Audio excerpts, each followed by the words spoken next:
Ya, grabando. Bueno, buenas tardes a todos, a todas. Yo soy Luis López, interno, y junto con el doctor Gonzalo Fernández vamos a comentar la patología de, disculpen, bueno, no es patología en realidad, sino que el término de nódulo pulmonar indeterminado. Como el doctor ya mencionó, este es un término que estaríamos como en desuso por las razones que él dijo de que para los que se van sumando recién, él dijo que en el fondo el TAC había hecho un poco desaparecer esta terminología y que deberíamos calificarla como nódulo pulmonar. Pero ya que la presentación está un poco estructurada a indeterminado, de alguna manera también vamos a compartir algunos conceptos que tienen que ver con los nódulos. Bueno, el índice les puse asteriscos a los puntos especialmente relevantes como para poder estructurarse un poco la idea de qué es lo que hay que hacer con un nódulo pulmonar, la definición, los criterios, las causas, la clasificación de los nódulos y el seguimiento principalmente.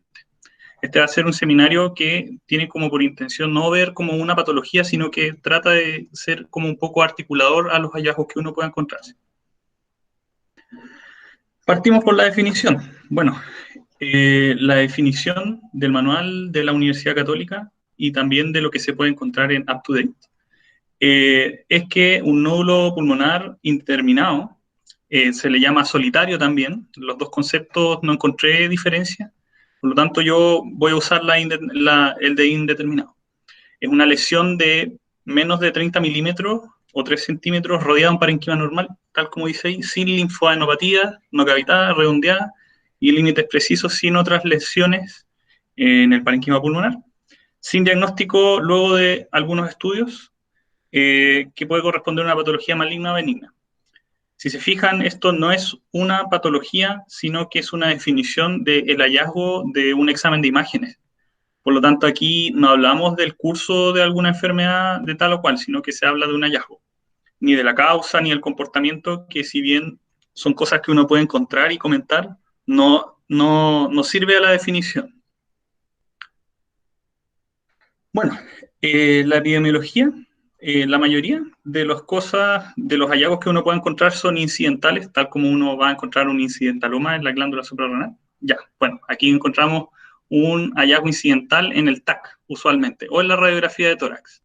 La frecuencia de los nódulos pulmonares indeterminados, según su gran calificación, que yo creo que esto es como el tema cardinal que los ordena, es la benignidad o malignidad que uno puede encontrar en las lesiones. 64% son lesiones benignas, 35% son cáncer del pulmón, o sea, de origen primario pulmonar, y el 1% son de metástasis de otros órganos que llegan al pulmón. Bueno, Ya, los criterios radiológicos. Si me permite hacer la primera acotación ahí. En el fondo, esto siempre va a depender de qué es lo que tú quieres considerar nódulo pulmonar indeterminado.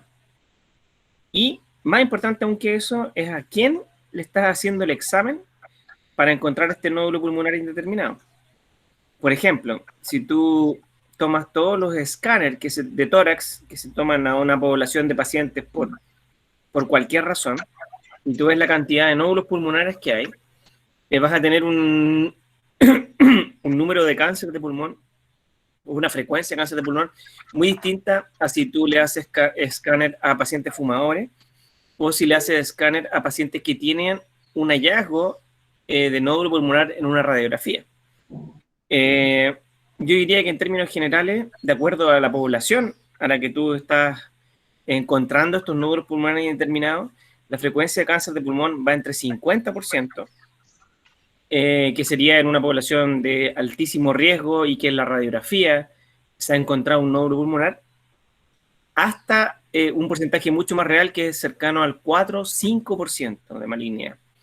Este último número se ha encontrado en pacientes que se le han hecho en servicios de radiología y que miran todos los escáneres de tórax y ven la cantidad de nódulos que encuentran y el porcentaje que termina siendo cáncer pulmonar primario es cercano a eso, 4 o 5%. Entonces, de acuerdo al setting, ustedes tienen que ponerse bien en el lugar. O sea, si un paciente se hace un escáner, por ejemplo, imagínense alguien como ustedes, ¿cierto? Un joven, qué sé yo, de 23, 24 años, se hace un escáner de tórax, es muy posible que muchos de ustedes tengan nódulos pulmonares.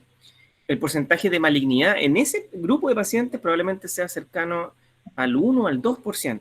¿Se entiende, no? Lo que ustedes van a ver en la clínica probablemente sea cercano al 4%, que es lo que está escrito. ¿Ok? Sí.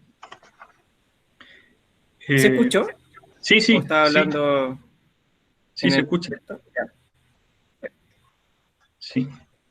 Bueno, Lo que no significa también, que ese sí, número de 35% es malo, ¿ah?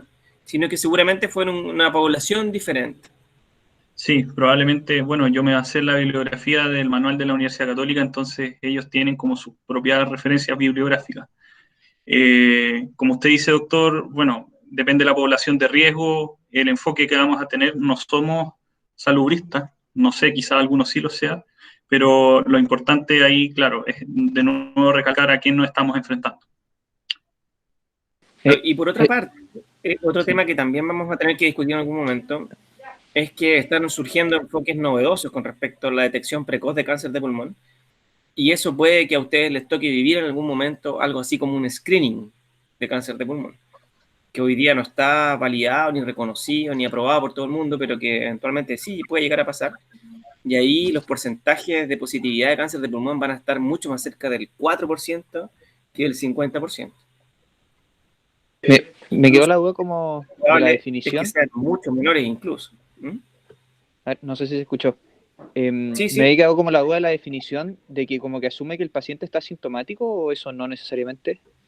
sí, en la definición tradicional se asume que el paciente está asintomático y que tampoco tiene una historia de cáncer de pulmonar o de algún cáncer previo. Por ejemplo, un paciente que tuvo un cáncer renal hace 3 años y ahora tiene un nódulo, tampoco sería estrictamente hablando un nódulo pulmonar indeterminado, en que le tomaron el escáner como control de su cáncer renal, ¿se entiende, cierto? ujú, sí, Claro, eh, para que me entiendan bien a lo que voy. A todos los pacientes le toman escáner por alguna razón, ¿cierto? En general la gente no se toma escáner porque sí. Como les explico, eso puede cambiar, puede que de aquí a 5 años sí se tomen como screening. Antiguamente a los pacientes le pedían radiografía de tórax, estoy hablando de hace 10 años, tampoco tan antiguo, le pedían radiografía de tórax, por ejemplo, para entrar a trabajar en la administración pública. Entonces la sí, cantidad de nódulos pulmonares que se encontraban en radiografías de tórax era gigantesca, gigantesca en números relativos. Entonces, eso fue lo que llevó al desarrollo de este término, nódulo pulmonar indeterminado, y en la radiografía de tórax generalmente se ven nódulos de más de 2 centímetros. En la radiografía de tórax es muy difícil encontrar un nódulo de menos de 2 centímetros, y menos de 1 centímetro yo diría que es imposible. Entonces, estos nódulos eran nódulos de otro tamaño, eran nódulos de entre 2 y 3 centímetros. ¿Ok? sí. Vamos a ver el tamaño de los nódulos, que yo creo que es muy relevante a la hora de tomar los exámenes en las próximas diapositivas. No sé si alguien tiene una pregunta hasta ahora, al momento, para seguir con la siguiente. ¿No? Ya. Bueno, los criterios radiológicos, que son cómo nosotros vamos a enfocar esto, es que, bueno, lo acaba de mencionar de que lo que nosotros primero debemos formular cuando encontramos un nódulo pulmonar indeterminado es las radiografías, los TAC, las imágenes en el fondo que se hayan tenido antes, idealmente de hasta 2 años antes. ¿Por qué? Y esto es súper cardinal, porque de alguna manera nos va a permitir comparar la evolución del nódulo, las características, si se agregaron otros nódulos nuevos o no, entre otras cosas. Bueno, a modo general, hay orientaciones de lo que uno puede encontrar que van a hacernos sospechar si es un nódulo pulmonar benigno o maligno, que están aquí descritas. La calcificación densa, difusa y homogénea, los vasos que convergen al nódulo como una malformación arteriovenosa, los criterios diagnósticos de una amartoma, que es una cosa súper patognomónica de esa misma patología, que es redonda, la forma, los contornos lisos regulares, el contenido graso, con o sin calcificaciones popcorn, orientan a un nódulo pulmonar indeterminado benigno. Más adelante vamos a ver como un poco más en desarrollo esto de las características que uno puede encontrar, pero esas son las grandes como orientaciones. Y maligno es que sea una densidad en vidrio esmerilado a 10 milímetros de diámetro, nódulos semisólidos, existen sólidos también, están los semisólidos que tienen un componente sólido con densidad de vidrio esmerilado, que uno de esos en un TAC quizás podría discernir la diferencia. Si es un nódulo mayor a 2 centímetros, si tiene contornos espiculados, que eso nosotros lo venimos viendo en hartas patologías, si tiene un nódulo sólido con broncograma aéreo, en una radiografía podría sospecharse, y si tiene calcificaciones, disculpen, excéntricas.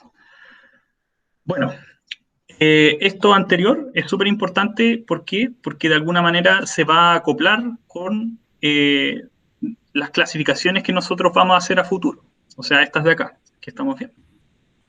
Las causas... Una ¿sí? pequeña acotación aquí también. Aquí se han descrito en estos últimos años el tema de los nódulos en vidrio esmerilado, o densidades en vidrio esmerilado, porque a veces no constituyen propiamente tal un nódulo en el sentido de estar bien delimitado. Esto ha generado mucha investigación, se han hecho muchas publicaciones y muchos estudios tratando de determinar en qué consisten estos nódulos en vidrio esmerilado. Radiológicamente y anatomopatológicamente eso está bastante claro, que corresponden a lesiones que no rellenan el alvéolo, en el fondo.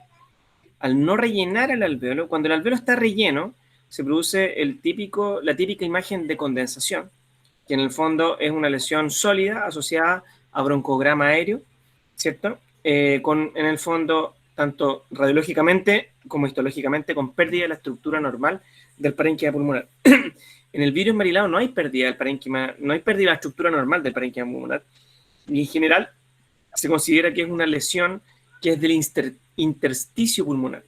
¿Okay? En el fondo, lo que está comprometido son los tabiques entre los alvéolos y los tabiques intersticiales por donde transcurren los vasos sanguíneos y linfáticos. Cuando está ocupado este espacio, se produce la típica imagen de vidrio esmerilado en que, el parénquima pulmonar no está alterado radiológicamente y anatomopatológicamente tampoco. O sea, el parénquima pulmonar sigue siendo un parénquima constituido por alvéolos. Los alvéolos no han dejado de existir, por así decirlo, siguen habiendo alvéolos. Como les decía, el vidrio esmerilado es algo que todavía no se sabe con exactitud como hallazgo, con respecto como hallazgo radiológico, cuál es su comportamiento, qué porcentaje corresponde a lesiones benignas o malignas. Lo que sí está claro es que las lesiones mixtas, es decir, las lesiones que aquí tú pones como semisólidos, pero en realidad el nombre correcto es mixtas, es decir, que tienen un componente sólido y además tienen un componente en vidrio esmerilado, tienen un altísimo porcentaje de posibilidades de corresponder a una neoplasia maligna primaria pulmonar. ¿Ok? ¿Se entendió? Sí, la combinación. La combinación. No es que sea entre medio, sino que la combinación de una lesión mixta que tenga en una parte vidrio esmerilado y en otra parte, que generalmente esto es que en la lesión a nivel central tiene una lesión sólida y está rodeada de un halo de vidrio esmerilado. ¿Okay? La posibilidad de que eso sea maligno se calcula que es mucho mayor al 60, incluso 80%. ¿Okay? En ese caso, ¿el halo de vidrio esmerilado sería como algo necrótico que estamos viendo o sería un componente quístico de la lesión? No, en general estas lesiones mixtas se corresponden con cáncer pulmonar de variedad adenocarcinoma, con un patrón de crecimiento lepídico que se llama, que significa que crece a través del intersticio pulmonar y que en su centro se desarrolló una lesión de carácter invasivo. Que en el centro, en el fondo, esta condensación se corresponde con una lesión que efectivamente destruye el parénquima pulmonar normal. Ya no hay alvéolos, sino que esta lesión está destruyendo el parénquima pulmonar normal. Y asociado a esto se ve esta otra lesión intersticial en donde el patrón de crecimiento es lepídico, es decir, va por los intersticios. Eso es muy, muy típico de cáncer pulmonar primario y más específicamente de adenocarcinoma. ¿Se entendió? Doctor, habitualmente el nódulo está en el parénquima o no necesariamente, como por la definición que dijimos antes. Se supone, la definición esa tradicional, se supone que tiene que estar al menos a 1 centímetro de la pleura visceral. No sé si te refieres a eso. O sea, es que o sea, porque la lesión podría estar, claro, como en el espacio intersticial, podría estar como en el parénquima pulmonar, entonces, o podrían ser linfonodos también, como como el contenido que está, o en la pleura también podría ser, pero como por la definición da a entender de que como que, claro, como que tiene que ser esta lesión redonda, como pequeña, Claro, tiene que estar única. separada de la pleura visceral. Claro, porque si en el fondo está en contigüidad a la pleura visceral, claro, ahí entran otros diagnósticos diferenciales y otro tipo de lesiones. Como tú bien dices, por ejemplo, muchas veces los linfonodos están adyacentes a la pleura visceral. Todas estas son particularidades que surgieron ¿cómo se dice? Como finezas en el manejo que surgieron con la aparición del escáner. La radiografía era imposible ver si estaba cerca o no cerca de la pleura, no era una cosa plana, unidimensional o bidimensional, y tiene que asumir ciertas cosas según las proyecciones. Pero en la práctica, muchos de estos nódulos están pericisurales o alrededor de la pleura visceral.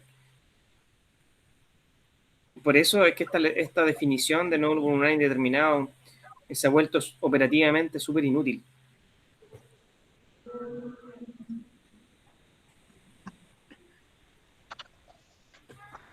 ¿Seguimos? Parece que sí. Démosle. Ya. Bueno, dentro de las causas, hacemos la clasificación de malignas y benignas, y dentro de las benignas tenemos que ver aquellas que son infecciosas y no infecciosas.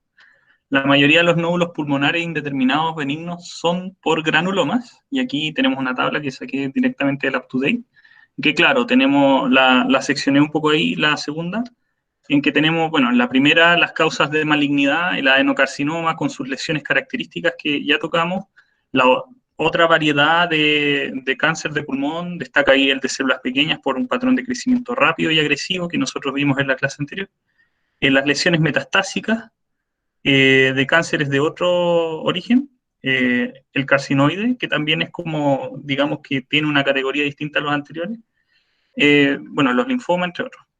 Y de lo benigno, efectivamente, hay que pensar en los granulomas, las causas infecciosas, como el granuloma y otras infecciones, y las no infecciosas, en las que tenemos fibromas, causas vasculares y otras.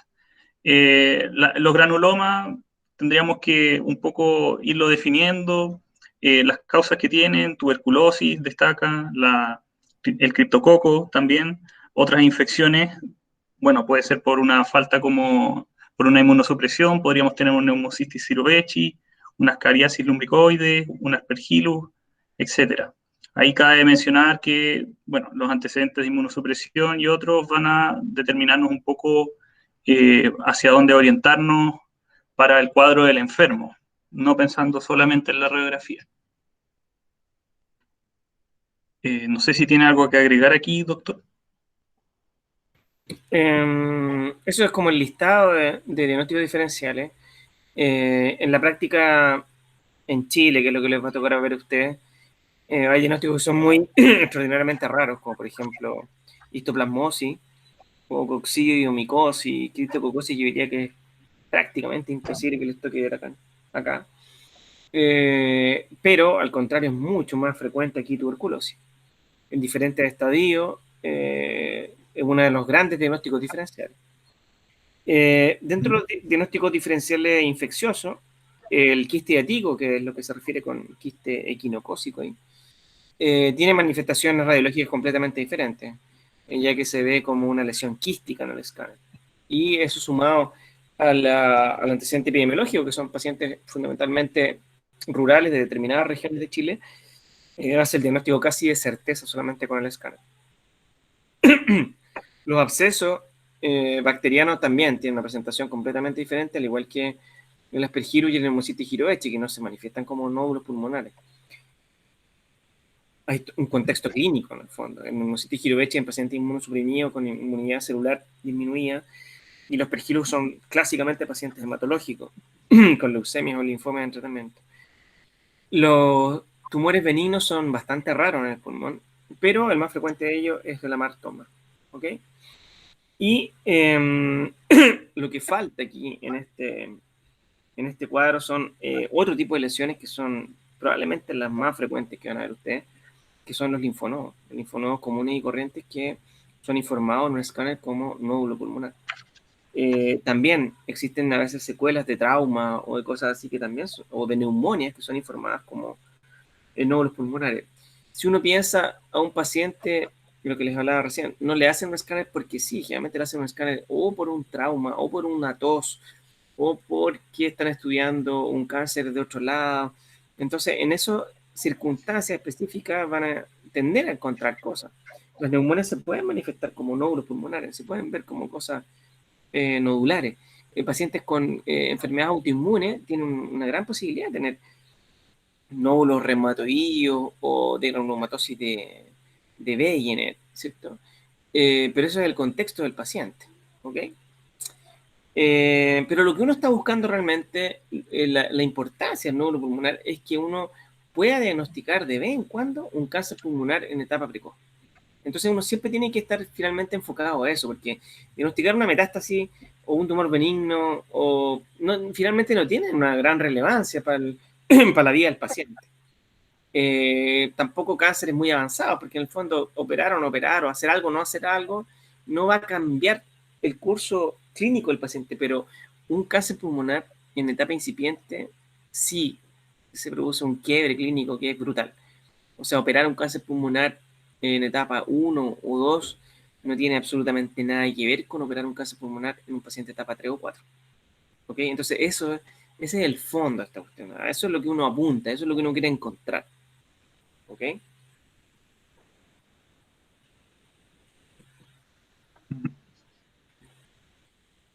Vamos. ¿Alguna pregunta?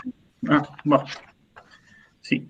Bueno, manifestaciones clínicas, partiendo de la definición que había programado en un principio, es que son asintomáticos. Pero eso estrictamente con la definición que planteé en la presentación, y son un hallazgo a la radiografía del TAC. Pueden haber, como partiendo de eso, síntomas locales, alguna obstrucción por la misma efecto masa del nódulo, que podría provocar un cuadro de neumonía obstructiva según el nivel al que esté la obstrucción, y algunos síntomas irritativos como tos si está a nivel central, hasta la carina, si mal no recuerdo. Bueno, el estudio diagnóstico, imagenología, básicamente. Aquí destacan 3. La radiografía de tórax, que es de uso frecuente, la vamos a usar continuamente. Lamentablemente sí es limitada para caracterizar de forma más precisa la lesión, y a veces por superposición de otras estructuras no puede verse como el nódulo pulmonar. El doctor, como bien dijo, antes se hacían radiografías de tórax muy frecuentes en el sistema público. Sospecho que por tuberculosis a los profesores también les pedían. Y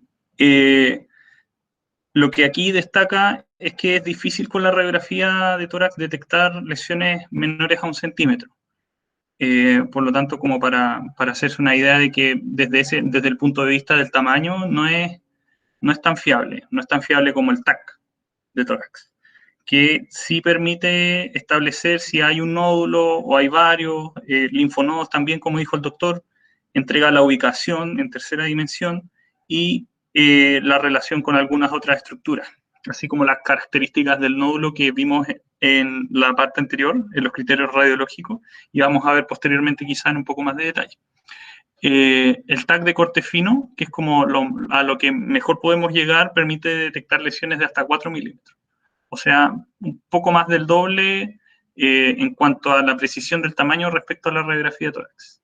Y lo otro que destaca es el PET-CT, que es una tomografía por emisión de positrones con un TAC que se toma en simultáneo. O sea, como que se hace la técnica entre los dos.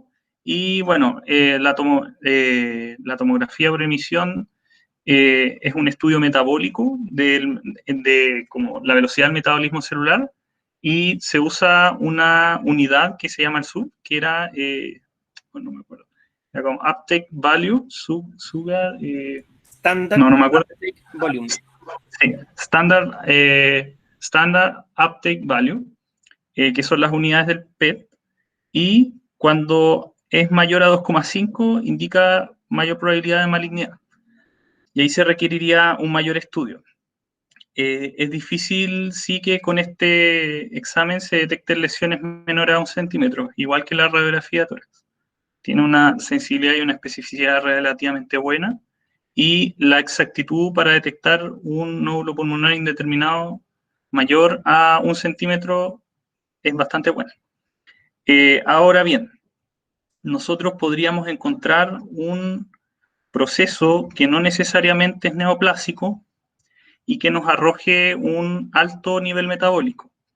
Ese es un falso positivo de malignidad, que podrían ser infecciones activas o sarcoidosis. Las infecciones activas están claro porque, bueno, un proceso inflamatorio, hay mayor metabolismo celular, por lo tanto ese podría ser un confundente. Y los falsos negativos podrían ser tumores que sí fueran neoplásicos, pero que tuvieran un bajo índice de reproducción. Los carcinoides y los adenocarcinomas de bajo grado. Doctor, ¿algo que agregar aquí? Sí, el PET es un examen que también es relativamente nuevo, está dando vuelta hace unos 10 años, que era bastante caro y sigue siendo relativamente caro, pero está haciéndose un poco más barato y se está haciendo más disponible también. Entonces está entrando como en el armamentario más normal, digamos, de ciertas especialidades, pero probablemente en un tiempo más también de médicos generales. Entonces tienen que ustedes empezar a leer un poco y a entender en qué consiste el PET. El PET básicamente es una molécula, una molécula marcada con una señal de radioactividad. Se puede marcar glucosa, que es la gran mayoría de los PET, que son PET glucosa, en que la molécula específicamente es fluorodeoxiglucosa. Fluorodeoxirroglosa. Pero también se pueden hacer PET marcando otras moléculas. Se puede marcar, por ejemplo, colina, que se ocupa mucho en cáncer de próstata, o se puede también marcar somatostatina, que sirve para evaluar carcinomas neuroendocrinos, ¿ya? Como el carcinoide, por ejemplo. Pero la gran mayoría son PET glucosa, y lo que están midiendo básicamente es el metabolismo de la glucosa, no el metabolismo celular propiamente tal. Entonces hay una pequeña diferencia, porque todos los órganos metabolizan la glucosa de manera un poquito diferente. Hay órganos que metabolizan muy activamente la glucosa en el sentido de que hacen mucha glicolisis anaeróbica, es decir, son ineficientes para obtener energía a partir de la glucosa, como por ejemplo el cerebro. Entonces el cerebro tiene una actividad metabólica por glucosa muy alta y por lo tanto brilla mucho en el PET. Por lo tanto, el PET no sirve para evaluar cerebro. ¿Okay? Hay ciertas estructuras del cuerpo que también en ocasiones tienen utilización alta de la glucosa, como por ejemplo ciertos músculos que eventualmente pueden estar funcionando y pueden hacer que capte la glucosa. Estos músculos incluyen músculo liso, como por ejemplo a veces el esófago, a veces el colon, a veces musculatura paravertebral que se activa en relación al frío. Entonces hay una serie de cosas ahí que están haciendo que esto, como ustedes entenderán, menos de 10 años también no se sabe tanto con respecto al PET, pero se han ido determinando algunas cosas muy claras, como por ejemplo que las infecciones sí pueden captar en el PET. En Chile eso es muy relevante, en el tema de los nódulos que terminan siendo granulomas asociados a tuberculosis, y tiene una captación que puede ser bastante alta, ¿ya? Definitivamente los nódulos de menos de 8 milímetros no captan el PET. Entonces un PET no tiene ninguna utilidad, no tiene utilidad en nódulos de menos de 7 milímetros. De 7 milímetros o menos. De 8 milímetros o más, el PET sí puede captar. El sub es un número, es una magnitud absoluta que refleja la intensidad de una lesión, que como es absoluta, depende brutalmente del tamaño. O sea, no es lo mismo tener una lesión de 8 milímetros que tenga un sub, qué sé yo, de 3, a tener una lesión que sería algo tremendamente brillante, a tener una lesión de 3 centímetros que tenga un sub de 4, que sería una lesión que hay varias especificidades también, pero uno tendría a decir que una lesión hipocartante, ¿ok? Entonces, no hay que tomar el sub como un corte neto que diferencie claramente lo que es benigno y lo maligno. Es un número más bien relativo, que uno tiene que tomar en consideración junto con un montón de otras cosas que hay que tomar en consideración, como los aspectos epidemiológicos, radiológicos, etcétera. ¿Ya?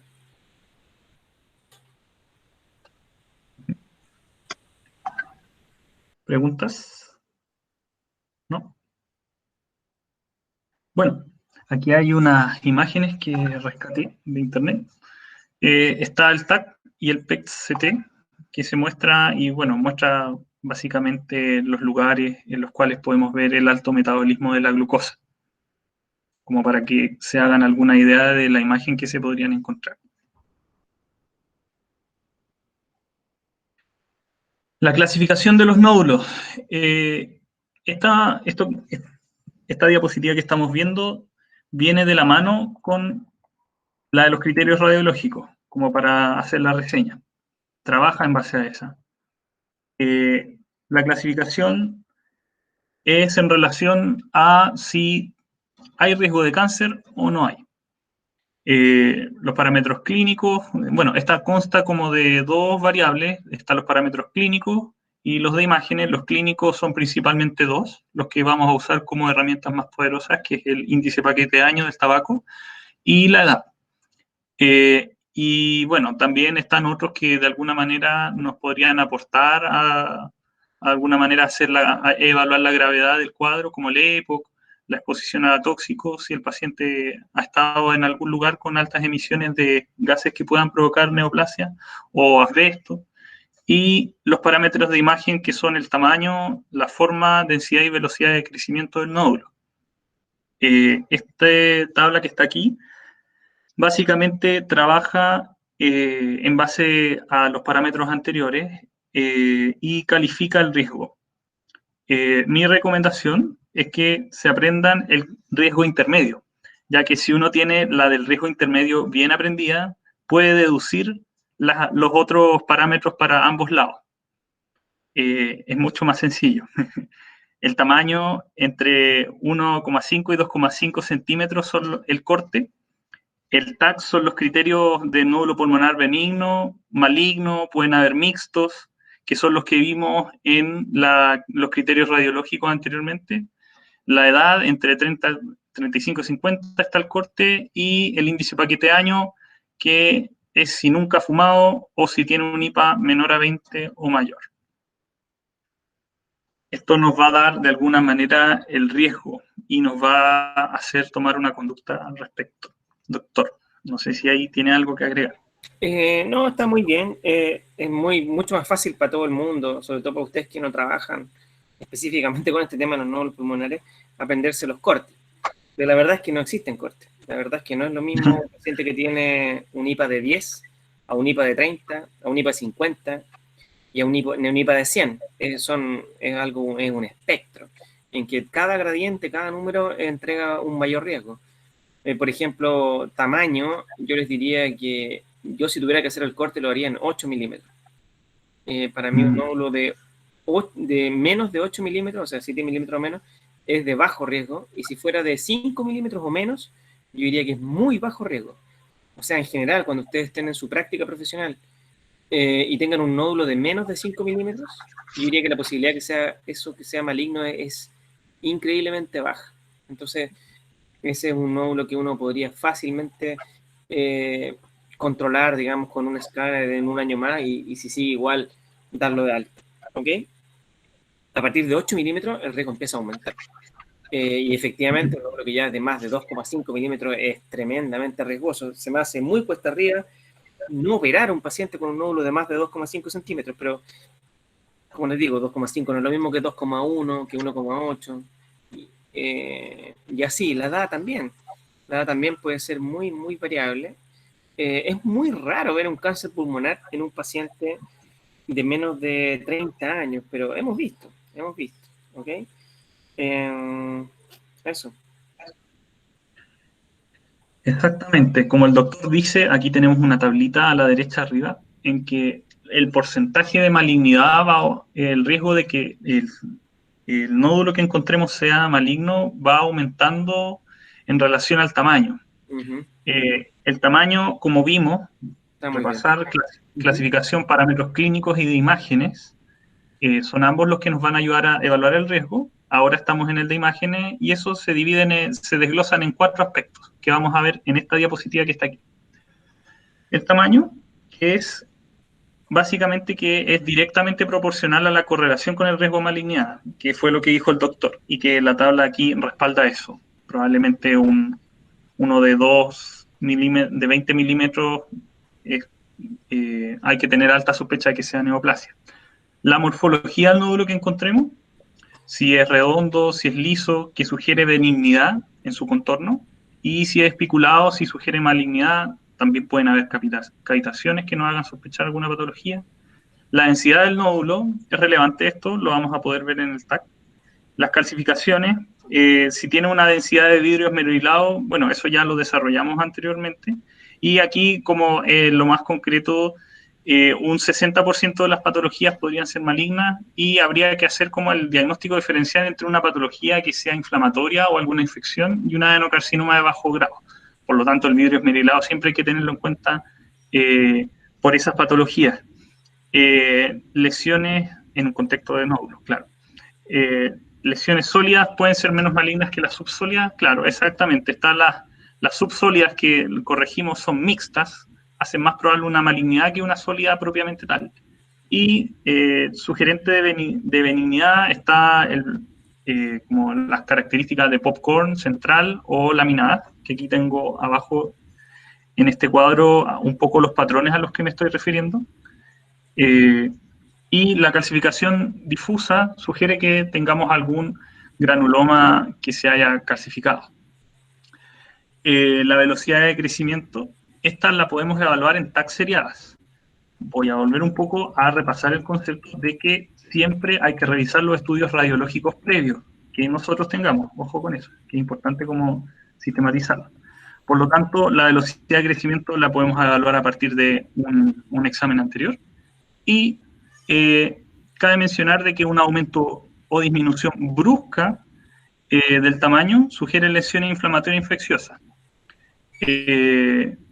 Aquí hago la salvedad si yo me imagino, doctor, sigue un aumento brusco, como el cáncer de células pequeñas, no es necesariamente infeccioso, sino que ahí ya tendríamos que empezar a sospechar.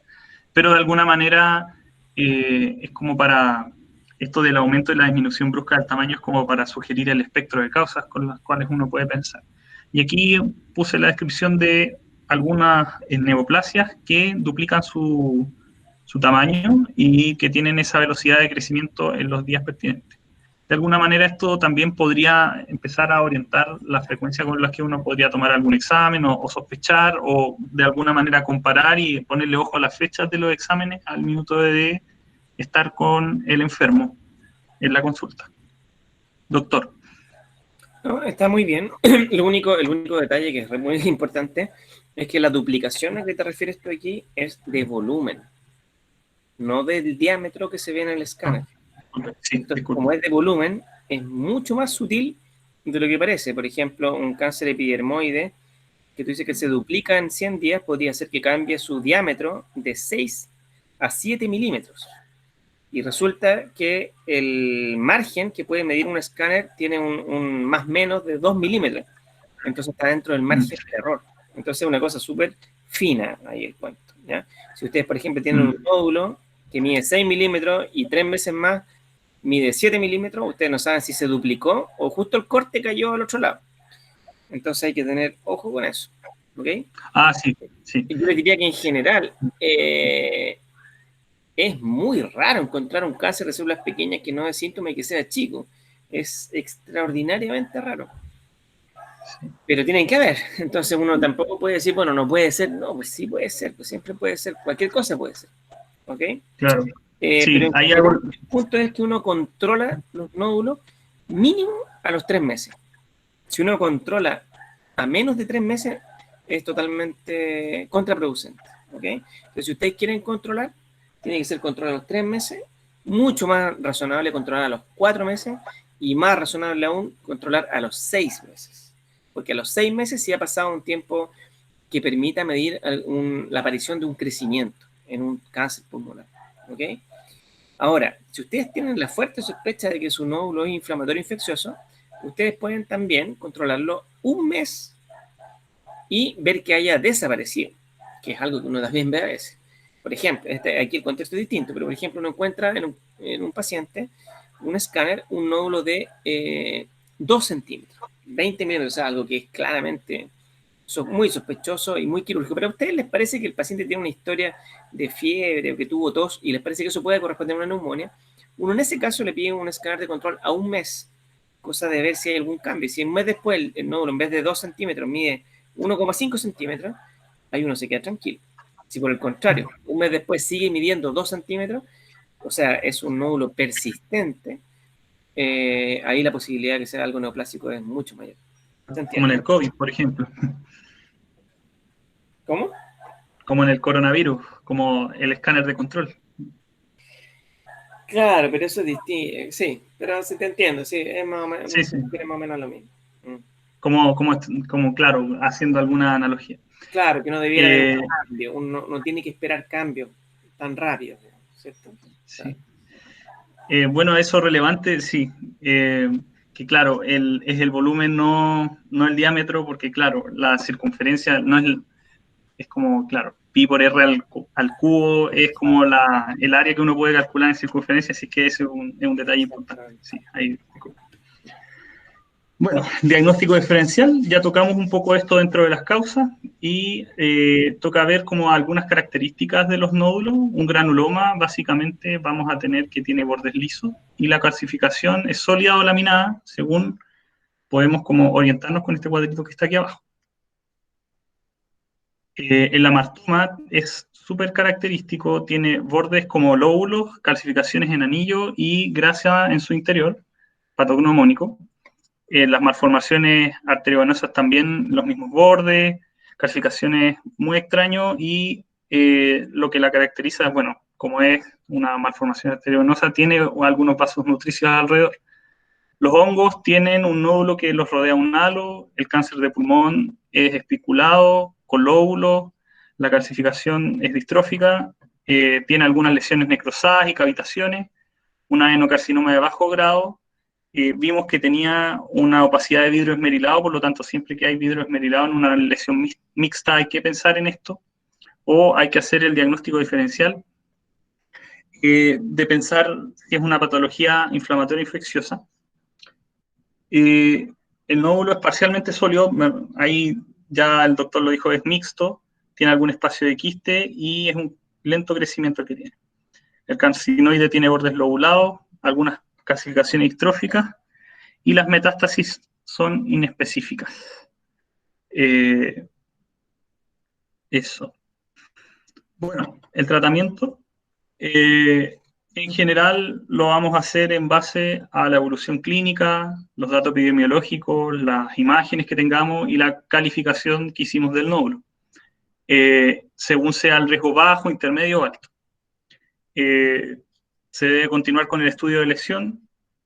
¿Cómo estudiamos la lesión? ¿Cómo estudiamos un nódulo? Tenemos 3 métodos. La biopsia es como transversal, eso es lo que queremos, un estudio histológico, y puede ser por fibrobroncoscopía, no es muy frecuente, y tiene bajo rendimiento lesiones que están muy periféricas, por el mismo instrumento, por cómo es el grosor. Y la otra opción que tenemos es hacer una punción transtorácica o transcutánea bajo un TAC, en nódulos periféricos que estén cercanos a la pared torácica. Bueno, si alguna de las anteriores nos llega a resultar negativa, pero nosotros seguimos sospechando por el riesgo que nosotros hicimos, por la evaluación de riesgo que nosotros hicimos anteriormente, y tenemos como un alto riesgo, igual de alguna manera tenemos que hacer la tercera, que es la biopsia quirúrgica, que también se guarda para nódulos pequeños que están en el centro de los lobos, y eso. El tratamiento específico, si bien esta diapositiva dice tratamientos, va a depender de la etiología, la verdad, porque si es una lesión benigna, infecciosa, no va a ser lo mismo en una neoplasia.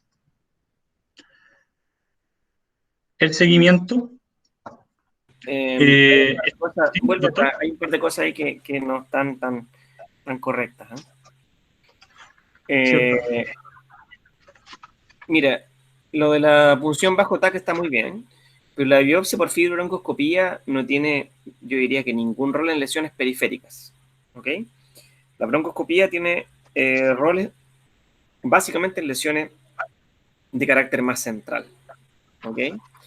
Y la biopsia quirúrgica, yo diría que tiene distinto abordaje de acuerdo a si es central o periférica. Se puede abordar de maneras distintas, pero la biopsia quirúrgica se planifica de acuerdo a la ubicación de la lesión. Por ejemplo, si es una lesión central, eventualmente uno tiene que hacer una lobectomía pulmonar para biopsiar el nódulo. Si es una lesión periférica, uno puede hacer una resección en cuña, que se llama, que básicamente identifica la lesión y se saca con un stapler. En determinado tipo de lesiones, como en lesiones muy pequeñas o en lesiones en vidrio esmerilado, que no se pueden tocar, o sea, el cirujano, nosotros no tocamos esas lesiones, se planifica otro tipo de procedimiento accesorios y hace, obviamente, que la cirugía sea menos óptima. ¿Ok?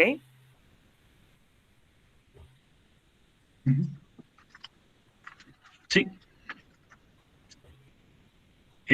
Bueno, en relación al seguimiento, depende del tamaño del nódulo, principalmente.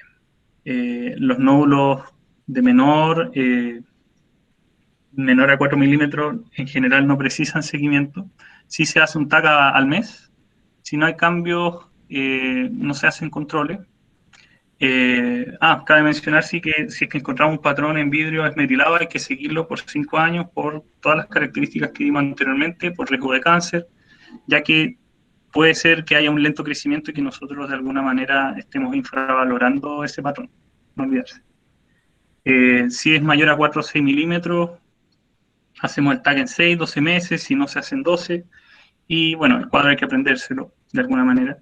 En la medida en que vayamos de alguna manera teniendo unas lesiones con mayor tamaño, los controles se van haciendo más frecuentemente.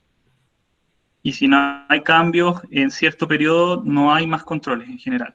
Pero de 6 a 8 milímetros se estudia la lesión, eso como que cabe mencionar. Y 8 milímetros de todas maneras. Eso como a grandes rasgos, no sé si quizá repetir un poco lo que está ahí es un poco reiterativo. Así que no sé, doctor, si tiene algo que agregar respecto al seguimiento. No, eso está bien. En general, uno se han ido sacando de los algoritmos el control a los 3 meses. Y diría que últimamente el mínimo control es 4 meses. ¿Ya? Y todos estos esquemas tienen un gran defecto, que en el fondo es como algo que ha discutido todo el mundo, que en el fondo dice, si son muy chicos, no es necesario ningún control, y las normas dicen eso. Pero si uno echa a andar un poco las neuronas y dice, pero todos los cánceres alguna vez fueron de menos de 4 milímetros. O sea, los cánceres no parten de 8 milímetros, tienen que crecer en algún momento. Entonces, yo personalmente cuando encuentro un nódulo que representa alguna duda, alguna sospecha en un paciente fumador sobre todo, aunque sea de 5 milímetros, le pido un control más. Un control, aunque sea en un año, ya como para estar seguro que no está creciendo. Porque uno siempre uno tiene que pensar que en el fondo si tenéis un nódulo de 5 milímetros, ¿cómo estáis tan seguro, o de 4 milímetros, cómo estáis tan seguro que no es cáncer? Y se ha visto que efectivamente a veces sí son cáncer, porque todos los cánceres tienen que partir por una célula. Al menos así es eso es lo que nosotros entendemos de la biología celular. No puede aparecer un cáncer de 8 milímetros. ¿Se entiende, cierto? Doctor, disculpen, ahí me faltó algo, se me cortó esta tabla arriba, lo que tiene, no sé si se ve la flecha. Aquí este parámetro se refiere a las lesiones de bajo riesgo, por si acaso. Y este al de las alto riesgo. Eso, disculpen, eso como que se me cortó, no alcanzó a salir, por si acaso.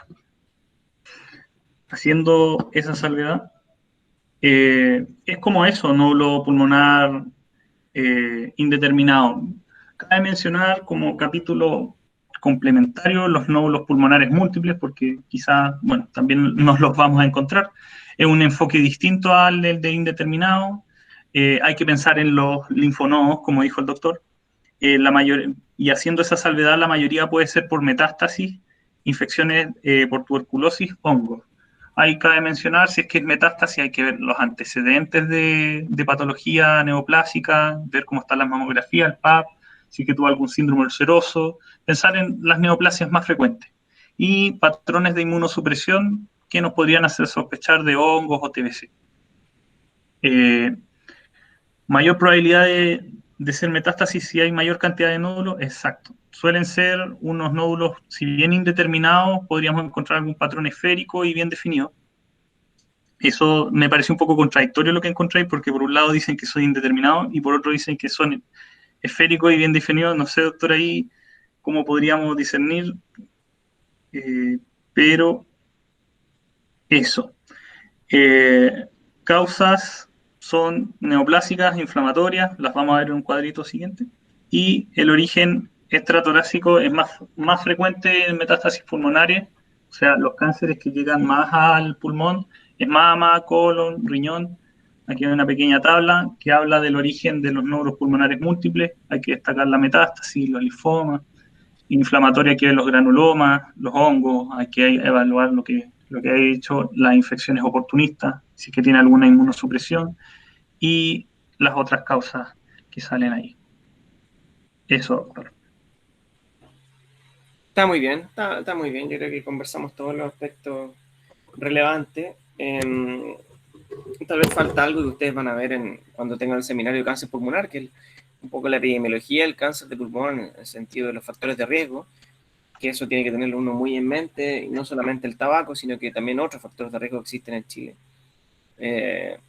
Básicamente la exposición a arsénico, que es típico de la segunda región. Norte, sí.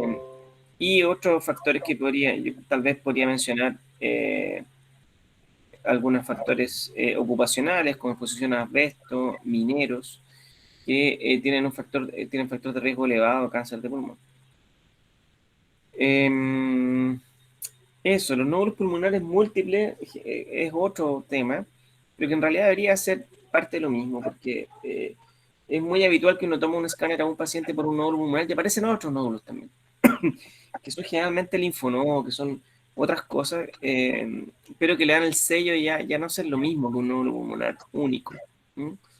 Porque en el fondo el nódulo pulmonar múltiple ya no es un cáncer pulmonar etapa 1, que es lo que uno realmente está buscando con esto, sino que es algo que ya no es tan manejable.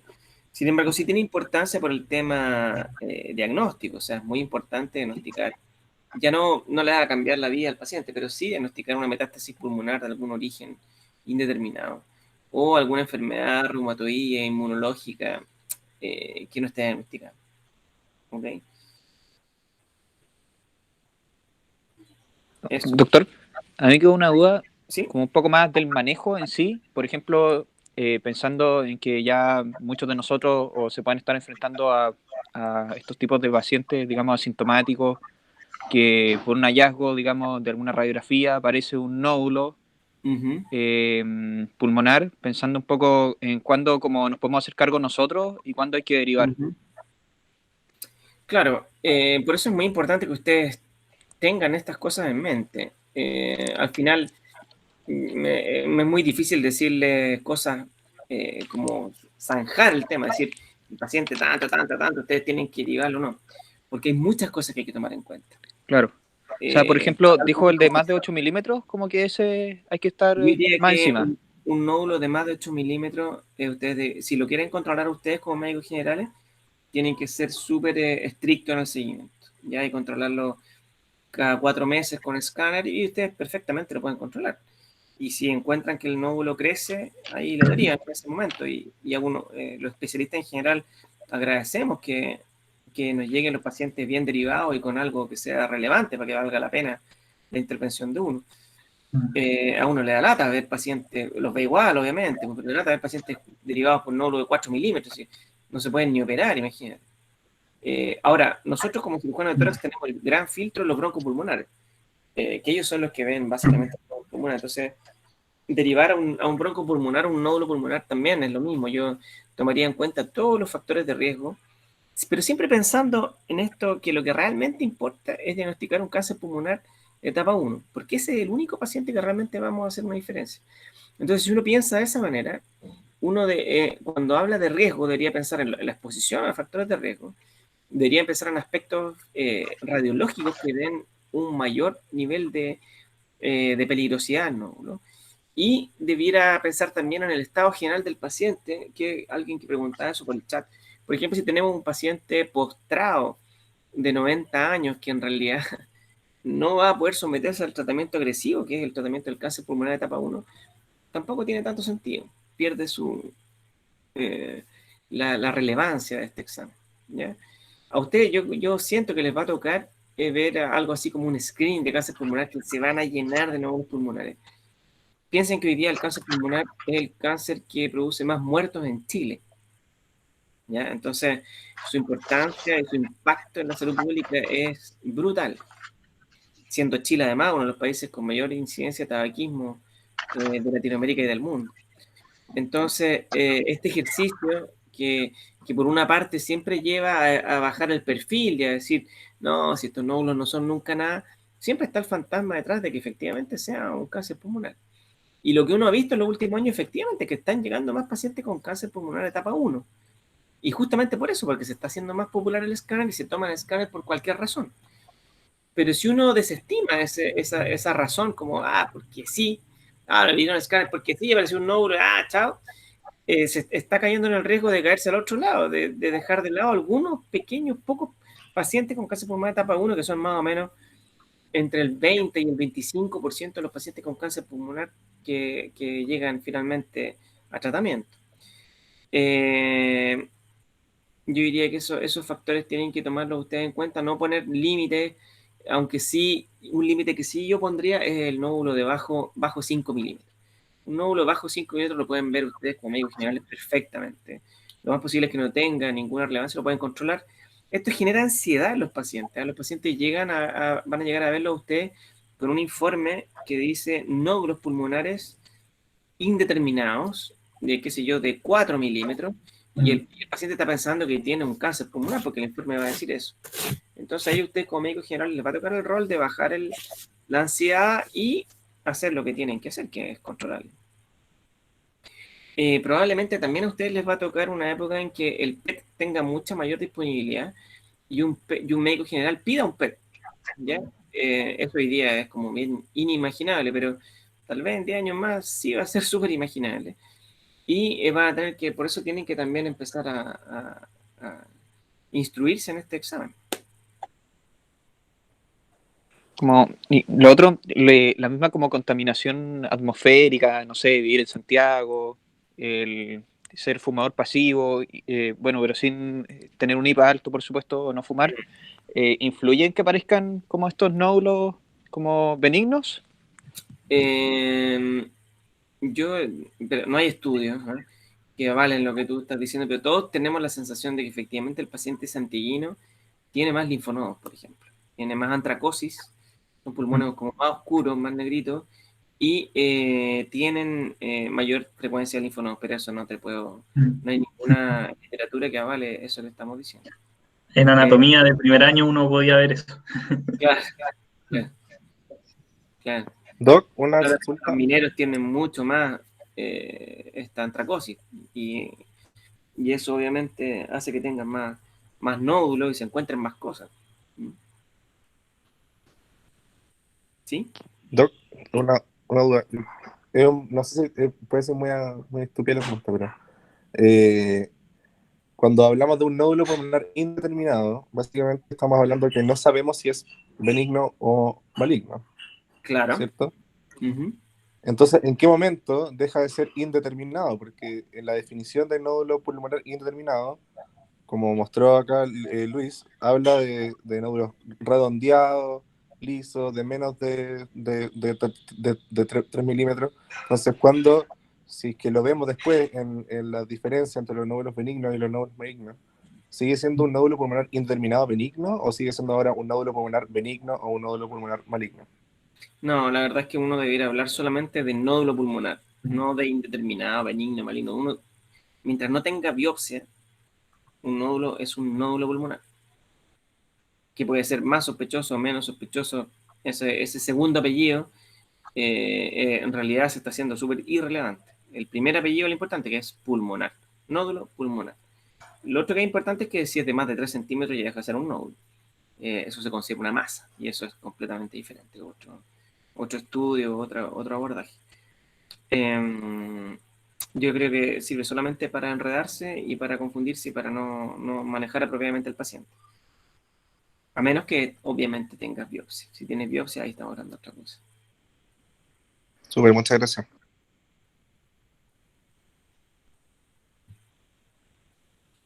Aprovecho de responder, me están preguntando aquí por el chat si es más sospechoso el central o el periférico. Yo diría que antiguamente el central, porque antiguamente, estoy hablando hace unos 20, 30 años atrás, era mucho más frecuente el cáncer pulmonar escamoso, que tiene esta tendencia a ser central. Sin embargo, hoy día que es más frecuente el periférico, el adenocarcinoma, que tiene una ubicación que puede ser muy azarosa, yo diría que no te agrega ninguna grado de sospecha más el que sea central o periférico.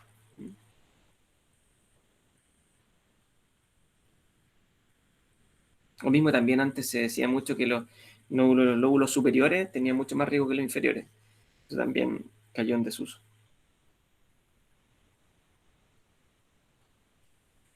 Sí, eso mismo, como que salía en ese capítulo del libro, que el nódulo como apical derecho era como más sospechoso de neoplasia. No, las diferencias son totalmente marginales.